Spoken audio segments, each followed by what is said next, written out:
Bem-vindos ao Historizando! O nosso assunto de hoje é a questão da semana. Para quem não sabe, toda sexta-feira aqui no Historizando tem correção e comentários de várias questões, de várias provas, tudo isso de acordo com o que você pede, isso mesmo.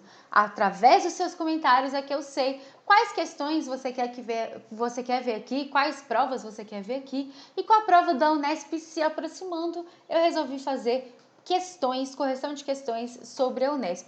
Mas aqui no canal já tem uma playlist, tá? Eu já fiz Brasil Colônia, já fiz Brasil Império. Hoje nós vamos comentar um pouquinho sobre o Brasil República, então fiquem à vontade para dar sugestões aqui. Não se esquece, claro, de deixar o seu like. Aqui no Historizando tá rolando vídeo praticamente todos os dias, então também não se esquece de se inscrever no canal e apoiar o conteúdo de educação na internet. É muito importante tanto o seu like quanto a sua inscrição. Aproveitando e falando que o Historizando está na plataforma Filad também, isso mesmo. Filad é uma plataforma de cursos preparatórios para entrar na universidade que existe em toda a América Latina e está chegando aqui no Brasil com muita força com cursos para o Enem, então vou deixar o link aqui embaixo. Mas vamos começar a falar, né? Já deixou seu like, já deixou sua inscrição, vamos começar a falar de Brasil República na Unesp. Não se esqueça que tem mais conteúdos de Unesp aqui, então se você gostar desse vídeo, depois assista os outros, você não vai se arrepender. Você pode dar um pause assim que eu iniciar a correção de questões, justamente para você conseguir fazer a questão, caso você não tenha feito, e depois corrigir junto comigo, que assim você tem um treino melhor, beleza? Então vamos lá. Unesp 2021, vamos falar de Brasil República. A política dos governadores é considerada a última etapa da montagem do sistema oligárquico ou liberalismo oligárquico, que permitiu de forma duradoura o controle do poder central pela oligarquia cafeeira. Carlos Alberto Ungarete Dias, política dos governadores. Então vamos lá, deixa eu pegar meu lápis. A afirmação do texto pode ser justificada pelo fato de que essa política, que política? Política dos governadores, tá bom? Então, a partir disso, a gente vai analisar as alternativas. Letra A. Fortaleceu a política econômica de caráter liberal, eliminando subsídios e favorecimentos do Estado aos diversos setores da produção agrícola. Falso. Primeiro, essa política de caráter liberal não vai existir justamente porque existe essa questão de favorecimentos do Estado, principalmente se a gente pensa no café, né? Então, no início aí da questão da república oligárquica, que a gente chama, existe um favorecimento de vários setores agrários, principalmente o café. Até hoje existe, né? A questão do agronegócio e tudo, o Estado tem questões de subsídio sim. Então, o que acontece? A gente não pode marcar essa, mas tem que tomar cuidado porque tem outras aí, ó, que pode confundir a nossa cabeça. Letra B. Implementou um sistema de compra pelo Estado do conjunto da produção cafeeira, garantindo a estabilidade do preço mundial do café.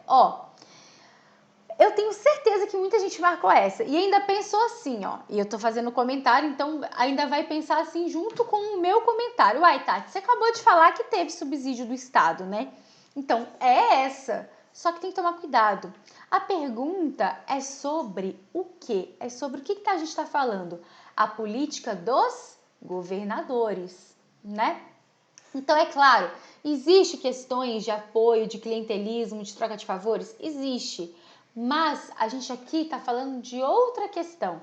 Olha lá de novo. Implementou um sistema de compra pelo Estado do conjunto da produção, garantindo estabilidade do preço.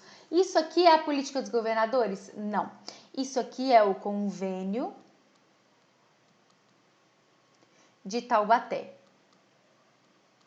E não vai atingir a política como um todo. A política dos governadores vai atingir âmbitos federais, estaduais e municipais. Aqui eu estou falando de uma camada da população, que são os cafeicultores, de determinados lugares, porque o convênio de Taubaté é Minas, Rio e São Paulo. Então eu tenho certeza, essa aqui inclusive eu estava dando uma pesquisada, foi uma das mais erradas dessa prova. Eu tenho certeza que muita gente marcou letra B e pensou no Convento de Taubaté. Então, tem que tomar cuidado. E assim, gente, olha as outras alternativas, por mais que você faça essa conexão, porque eu faria. Não, essa aqui tem um fundo de verdade, Convento de Taubaté. Mas será que é isso que a questão está querendo de mim? Será que é isso que a questão está procurando? Está falando da política dos governadores, não está falando em nada em específico de economia, não está falando nada em específico do café. Poxa, vamos ver as outras, não é mesmo? Então vamos lá. Letra C. Ampliou os mecanismos de representação política dos estados no poder legislativo, consolidando a isonomia entre os poderes? Pô, se é uma política de manipulação, eu estou ampliando participações, deixando todo mundo entrar. Isonomia significa todo mundo aí tem a igual participação? Não, né? É o oposto disso, né? Não.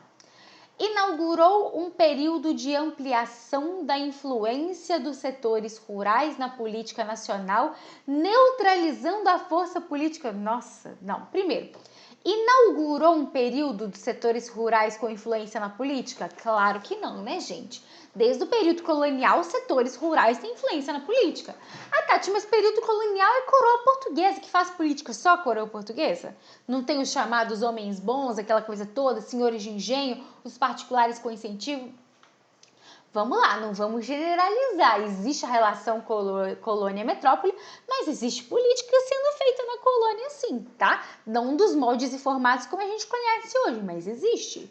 Então não inaugura nada disso. Desde a colônia, depois no Império, depois na República, até hoje existe aí essa influência muito forte, né? Então primeiro já tá errado aí. E aí vai neutralizar a força? Vai deixar neutra o poder central? Gente, a política dos governadores é uma questão de clientelismo, troca de favores em todos os âmbitos, não vai neutralizar, tá? Então cuidado com isso aí. Beleza. Letra E. Assegurou o compromisso de isenção da intervenção do Estado em assuntos locais. Assuntos locais, a galera vai à loucura, né? Estabelecendo um equilíbrio entre esses poderes e o poder central. É isso, gente. Que é o seguinte, o que acontece? O que é a política dos governadores? Eu queria ter espaço, já fiz um monte de rabisco, né? Vou apagar. Ai, isso não é minha borracha. Peço perdão, gente. Pra vocês verem como eu sou boa com essas telas aqui, né? Mas vamos lá. Deixa eu apagar aqui. Vamos lá, política dos governadores. Não é revisão? Você não vai fazer a prova da Unesp? Você não pode ir para a prova da Unesp sem saber isso. Política dos governadores. A gente tem o âmbito federal, o âmbito estadual e o âmbito municipal, ok? O que a política dos governadores faz? Tanto os municípios quanto os estados que estão favoráveis e fazendo aliança com o governo federal vão facilitar as eleições nesse sentido. Então, a galera do município, que são os coronéis, geralmente a gente chama de coronéis, na maioria das vezes, vai influenciar a galera a votar em quem tem essa aliança, esse apoio. A mesma coisa no estado, aí chega no federal. O que o federal, entre aspas, dá em troca? Por isso que é uma troca de favores, um clientelismo, aquela coisa toda. Os seus assuntos aí, você que resolve. Você é o líder, você que manda os seus assuntos. Então, assunto local, daquela região. Por isso que os coronéis, né, os chamados coronéis, que de coronel mesmo, de patente não tinha nada, mandavam na região. E não tinha que temer presidente coisa nenhuma. É nesse sentido, tá? Então, é claro que não é uma coisa literalmente oficial, né? Tipo assim, tá na Constituição que os coronéis mandavam, não é isso, mas é justamente nessa manipulação, nesse envolvimento, nessa politicagem. Que as pessoas ficam pensando no hoje, no Brasil hoje, na política do hoje, sendo que tem um histórico aí, certo? Histórico, inclusive, viciado, que essa política oligárquica, essa política dos governadores, rola muita coisa assim até hoje. Principalmente se você vai focar em cidades pequenas e médias, assim, mais pequenas. Mas eu tenho certeza que rola. Inclusive, se você mora em uma cidade pequena e tal, e reconhece isso, comenta aqui embaixo. Bom, vou dar uma dica. A Unesp está chegando, mas assim, os principais assuntos de todos os vestibulares também são os principais assuntos do Enem. E eu basicamente fiz uma revisão de história do Brasil até a política populista, chamada populista, né? Então, até a década de 60. Então, tem desde Colônia até a década de 60, numa playlist chamada Vai Cair no Enem. Eu sei que o nome chama Vai Cair no Enem, que a gente sabe que o Enem é o maior vestibular atualmente, mas a história não muda só porque é Unesp, Enem, etc, tá? Então, você pode revisar por lá. E tem um vídeo sobre República Oligárquica que eu aconselho você dar uma olhada, tá? Para você fazer essa revisão. Então, letra E, qualquer dúvida, deixa aí nos comentários. Vamos para Guimarães Rosa, Grande Sertão Veredas. Sei que estou contando errado pelos altos, desemendo, mas não é por disfarçar, não pense. De grave, na lei do comum, disse ao Senhor quase tudo. Não crio receio, o Senhor é homem de pensar o dos outros como sendo o seu. Não é criatura de pôr denúncia. E meus feitos já revogaram, prescrição dita. Tenho meu respeito firmado, agora sou anta empossada, ninguém me caça. Da vida pouco me resta, só o deu gratias e o troco. Bobeia, na feira de São João Branco, um homem andava falando, a pátria não pode nada com a velhice. Discordo, a pátria é dos velhos, mais. Era um homem maluco, os dedos cheios de anéis velhos sem valor, as pedras retiradas. Ele dizia, aqueles todos anéis davam até choque elétrico. Não, eu estou contando assim porque é o meu jeito de contar. Guerras e batalhas? Isso é como jogo de baralho, verte e reverte. Os revoltosos depois passaram por aqui, soldados de Prestes. Acho que isso aqui conta pra gente, né? Vinham de Goiás, reclamavam posse de todos os animais de sela. Sei que deram fogo na Barra do Urucuia, em São Romão, aonde aportou um vapor do governo, cheio de tropas da Bahia. Muitos anos adiante, um roceiro vai lavrar encontra balas cravadas. O que vale são outras coisas. A lembrança da vida da gente se guarda em trechos diversos, cada um com seu signo e sentimento. Uns com os outros acho que nem não misturam. Contar seguido, alinhavado, só mesmo sendo as coisas de rasa importância. De cada vivimento que eu real tive, de alegria forte ou pesar, cada vez daquela, hoje vejo que eu era como se fosse diferente pessoa, sucedido, desgovernado. Assim eu acho, assim é o que eu conto. Tem horas antigas que ficaram muito mais perto da gente do que outras, da recém-data. O senhor mesmo sabe. Grande Sertão Veredas, então, do Guimarães Rosa. Eu acho que a Unesp, os vestibulares paulistas têm um pouco disso, né? De um texto ser várias questões. Então, eu acho que esse texto aqui não foi só para a questão que eu encontrei de história, mas deviam ter questões de literatura e tudo, tá? Se você nunca fez a prova da Unesp, isso pode acontecer. Um texto ser para mais de uma disciplina, matéria, assunto, tá bom? Comenta aqui embaixo se eu estiver errada, gente. O evento histórico mencionado no texto está relacionado. Aí, gente, é o seguinte. Aqui está falando de caminhadas, de trajetória e etc. E fala soldados de Prestes. Então, assim, não tem muito segredo. E aí, essa questão, a pessoa que acertou é porque ela sabia o que ela estava falando, né? Que é a questão do tenentismo. Porque quem são os soldados de Prestes? Soldados de Prestes está se referindo a Luiz Carlos Prestes, líder do tenentismo e posteriormente depois líder da ANL, né? ANL, AIB e ANL. Isso. Então, assim, Não tem muito o que falar. Não fala nada de ANL aqui, né? Abolicionismo não, cangaço não, revolta da Armada não, chibata não. Aí você fala soldados. As pessoas poderiam confundir soldados porque aqui tem duas questões. Bom, primeiro, isso aqui não é soldado, né? É marinheiros. Tem diferença, que é marinha, mas tem uma galera que pode confundir, não sei. Revolta da Armada também não, porque não é os soldados, não são os soldados de preste, só no resto do tenentismo. Aqui no canal tem vídeo só sobre o tenentismo, com todos os movimentos, caso você queira dar uma conferida, revisada, uma olhada, tá? Mas aí não tem segredo aqui. Você tem que saber quem são os soldados de prestes, né? O máximo que a questão podia fazer com a gente é confundir a gente com a ANL, intentona comunista, mas não fez isso aqui. Então, tenentismo. Próxima. Observe o cartaz relativo ao plebiscito realizado em janeiro, datas. Janeiro de 63. Imagem associada para a resolução da questão. É essa aqui, ó.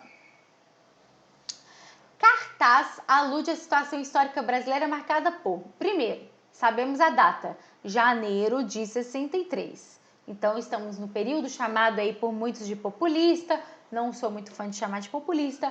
Saiu o vídeo aqui no canal, na nossa playlist, que eu fiz já a propaganda de Vai Cair no Enem, quarta-feira, sobre um resumo, é um resumo de todos os presidentes desse período. Então, assim, não é só para o Enem. Qualquer prova que você for fazer que cai a história do Brasil é um resumo de uma grande parte da história da República Brasileira, tá? Então aqui, ó, chegou a hora de dizer não contra a miséria, analfabetismo, contra a falta de terra, contra a usurpação de seu voto. No dia 6 de janeiro, marque não. Aí é o seguinte, ó que interessante. Em nenhum momento aqui fala não a quê, né? Pode acabar com a memória de vocês? Pode. A Unesp, diferentemente do Enem, e aí a análise que eu tô fazendo aqui, ela não dá muita margem, né? Pra você, entre aspas, esquecer alguns fatos. Mas o que acontece? Basicamente, você tem que entender o contexto de janeiro de 63. Ai, Tati, e agora? Pensa o seguinte, você precisa ficar decorando data dos presidentes? Não. Mas olha só, você tem que saber os marcos da nossa história. Qual que é um marco importante que está perto de janeiro de 63? 1964, que é o quê? O golpe militar. O golpe, assim, né? São vários golpes na nossa história. O golpe militar. Inclusive, tá chegando o feriado de um golpe, né? 15 de novembro. Mas, enfim, golpe militar, 64. Então, o que basicamente você tem que saber? O que vem antes do golpe? João Goulart. O que o João Goulart passou? É isso que você tem que saber. Você não tem que decorar a data. Cara, qual que é a votação que o João Goulart passou? Um plebiscito. E aí, se você revisar comigo lá no vídeo de quarta-feira, você não vai esquecer disso, não. Um plebiscito, porque é assim, João Goulart estava na China quando o Jânio Quadros renuncia, certo? Certo. Deu problema, deu conflito, muita gente não queria que o João Goulart assumisse. O que o João Goulart vai fazer junto com, né, as negociações? Tá, eu volto e assumo no parlamentarismo. Consequentemente, João Goulart não vai ter os mesmos poderes que ele teria caso ele assumisse no presidencialismo, beleza? Beleza, é isso que vai acontecer. Então, ele fala, tá, eu até assumo no parlamentarismo, mas depois tem que ter um plebiscito da galera escolhendo se vai continuar sendo parlamentarismo no Brasil ou se vai ser presidencialismo e assume como presidente. É isso. É isso que vai acontecer. Então, esse cartaz é sobre isso. Confesso agora para você que eu não sei se é o a favor ou contra o presidencialismo, não sei, mas rolou campanha. Eu acho que esse aí é a campanha a favor ao presidencialismo. Acredito eu. Chegou a hora de dizer não. Então, não ao parlamentarismo, provavelmente que estava rolando. Gente, eu tô chutando aqui, porque eu não sei de qual. Sabe por quê, gente? O fato de eu ser professora de história e o fato de você ser alunos, alunes, não quer dizer que vocês têm que saber de cor as coisas. Olha que lindo, maravilhoso. Você tem que entender, compreender os processos, tá? É disso que as provas estão falando com vocês. E é disso que a lógica de entender a história Não importa se sabe sigla de partido, data, isso pra gente não faz diferença. O que faz diferença é a compreensão do momento histórico, né? A compreensão, a comparação, a análise, é isso que é interessante. Mas enfim, então basicamente é isso que a gente está procurando. É um momento, porque assim, ó, cartaz alude à situação histórica marcada por... Ele quer o contexto. O que estava rolando nessa época desse cartaz? É isso.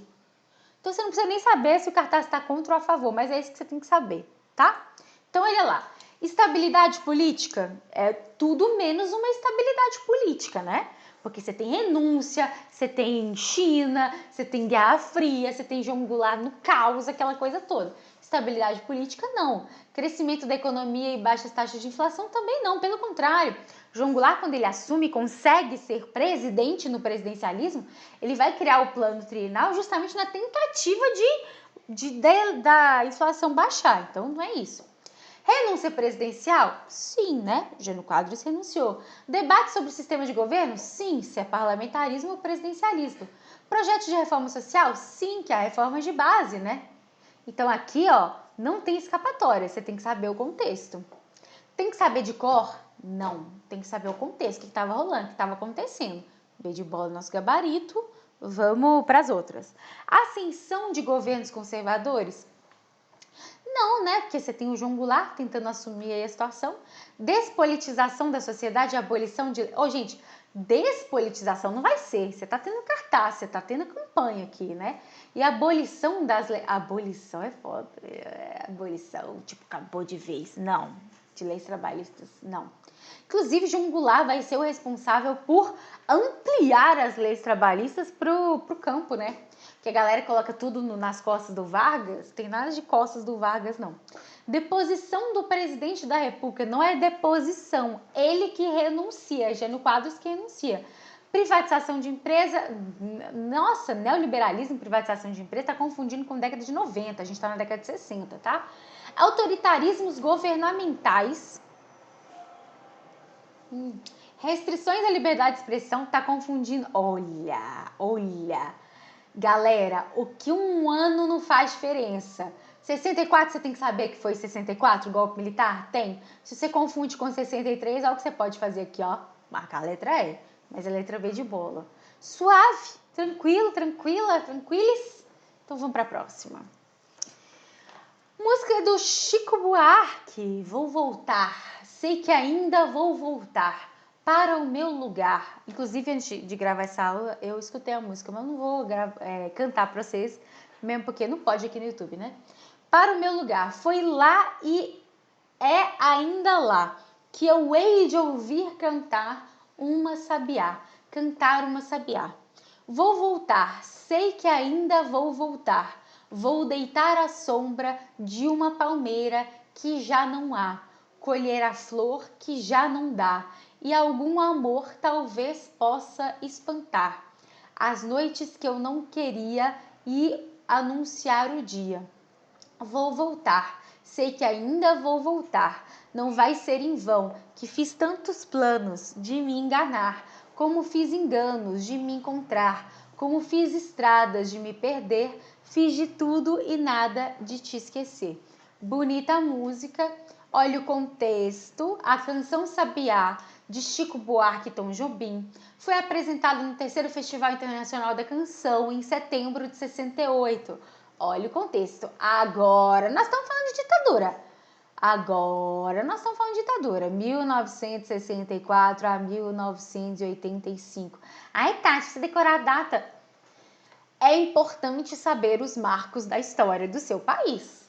Então, assim, eu quero que você grave todos os anos da ditadura militar? Não. Mas eu quero que você saiba que ela começou em 64 e ela terminou em 85. Eu acho que não é pedir tanto assim, né? Não tô nem te pedindo pra você falar os anos certinhos de todos os presidentes. Eu quero que você saiba que em 1822 é a nossa independência, que em 1889 é a proclamação da República ou o golpe republicano, que tá chegando no feriado do dia 15, que inclusive é o dia da prova, não é? Comenta aqui, é o dia da prova. Eu não decorei o dia da prova, mas eu acho que é o dia 15 de novembro, né? Então, você vai estar lá, ó, pensando em mim, fazendo a prova assim. Hoje é dia do golpe, a Tati falou. Ai, se vocês pensarem em mim, vocês podiam vir aqui comentar, né? Eu ficaria tão feliz com isso. Inclusive, chegou até aqui, like, inscrição, comentário. Tati, cheguei até a última questão. Tudo, tudo, tudo, tudo. Vamos lá. Sua letra. Então, a letra da música recorre à relação intertextual para criticar a repressão e a perseguição política do país. É sobre isso, né? É esse o contexto, inclusive, provavelmente combinado aí com uma questão de linguagens, o que é muito interessante. Letra A, arrasou. Vamos para as outras. Explora a metáfora do voo do pássaro para propor ação e mobilização popular? Não. Olha só, primeiro, essa questão do voo do pássaro. Toda hora, qual que é o foco? O foco dessa música. O que tempo inteiro... E aí, gente, eu não sei falar em análise linguística não, tá? Mas, o que a gente precisa entender aqui? O que ele está querendo? Está querendo voltar. Ele vai voltar, ele vai voltar, ele vai voltar, ele vai voltar. Nesse contexto, quando a gente fala vai voltar e quer viver na terra lá, tá falando de quê? Provavelmente exílio, né? E o exílio, que é a galera indo embora, vazando, existe por quê? Por causa da repressão, perseguição política. Tá entendendo? Então, assim, pode ser que tenha uma metáfora, e provavelmente tem metáfora com pássaro, né? O sabiá, o canto do sabiá, a voz, como é bonita e alcança vários lugares. Sim, com certeza. Mas o foco aqui, o que a gente está contando aqui é: vou voltar, quero a minha terra, quero estar, tá. É isso. Fugindo da repressão, né? C. Valoriza a esfera íntima e pessoal para rebater o engajamento político-social dos intelectuais e artistas? Valoriza a esfera íntima e pessoal. Tá, relações. Rebater o engajamento, para tipo assim, ir contra, né? Rebater e contra. Tô rebatendo aqui. Tá sentindo, né? Intelectualidade da pessoa. Não tem uma taça de vinho. A intelectualidade da pessoa, né? Para interpretação. Não, gente. Não é rebater, né? Adota o recurso da repetição e do paralelismo. Aí me pegou! Aí é português. Rola repetição? Rola. Paralelismo? Comenta aqui embaixo. Ô, gente, faz tempo, né? Faz tempo esse negócio de linguagens. Algumas coisas eu ainda sei, até hoje. Mas paralelismo, confesso que eu não sei, não. Para defender a continuidade. Aí você pode fazer o que você quiser com as linguagens aqui. Isso aqui eu acabo com a sua raça se você marcar. É uma defesa da continuidade do regime? Não, né? Letra E. Menciona aves e plantas. Parabéns. Para defender a adoção de política ambiental. Não.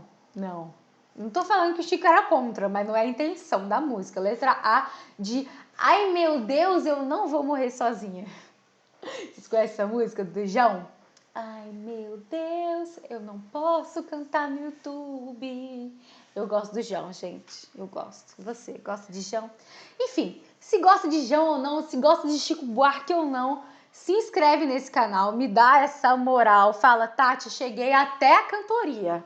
Conta pra mim se você chegou até a cantoria. Não cantei a música, mas cantei João pra você. Comenta aqui que eu quero muito saber. É muito importante pra mim entender justamente sobre o tamanho desses vídeos, né? Porque eu tô chegando em meia hora de vídeo, então é legal, é importante eu entender que você tá curtindo, que você tá gostando. Olha, eu te desejo uma excelente prova. E se você assistiu esse vídeo antes da prova, depois da prova, seria pedir demais que você voltasse aqui e comentasse como foi, se eu te ajudei, se você lembrou de mim, que dia 15 é o dia do golpe. Enfim, é dia de um dos golpes no Brasil. Enfim, eu espero que você tenha gostado, espero que você apoie a criação de conteúdo de educação na internet, não só historizando, mas educação de qualidade na internet. É muito importante, muito importante. A gente sabe quem está ganhando visibilidade, quem não está ganhando, e aí com a sua ajuda a gente pode reverter um pouco disso, né? Like, inscrição, compartilhamento e tudo isso. Muito obrigada pela sua atenção. Não se esquece de comentar se chegou até o final. Um beijo e até a próxima!